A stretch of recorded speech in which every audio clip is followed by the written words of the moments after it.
Hi, doctor. So I have a blocked artery in my SFA, right SFA, and behind the pop. And they put a Supera stent in my SFA. They cleaned out the pop artery.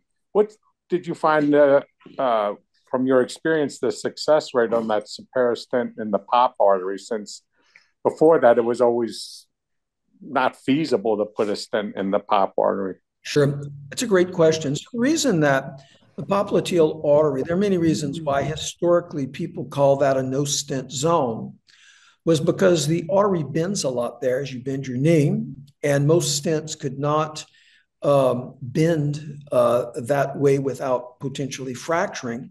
Secondly, the popliteal site is a site that frequently is used to bypass with a femoral popliteal bypass, and so that's another reason.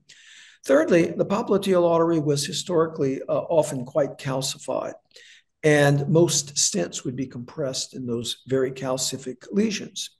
My experience with Supera stent behind the knee has been superlative, to be honest with you, but superlative when it was placed correctly. For the Supera stent, it is an interactive stent. By that I mean it's a wire interwoven nitinol stent. And so as we place it, it is very important to first make sure we very aggressively open the vessel with balloon angioplasty or prepare the vessel, or else the stent will come out elongated. By that, I mean a stent that's designed to be 15 centimeters long might end up becoming 20 centimeters long. Now, if the stent comes out elongated, then the outcomes are not so good.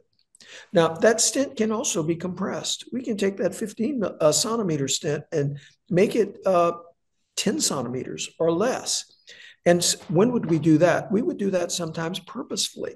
If we had a very hard lesion that was trying to compress the stent, so it would give it more force at that point.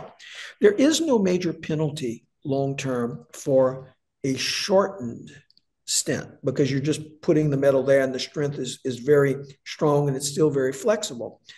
If we elongate the stent, long-term outcomes are not as good. But when that stent is placed properly, when it is not elongated, when the vessel has been prepped, patency rates have been very good, even with very long lesions. And I think it's probably the best in class stent behind the knee.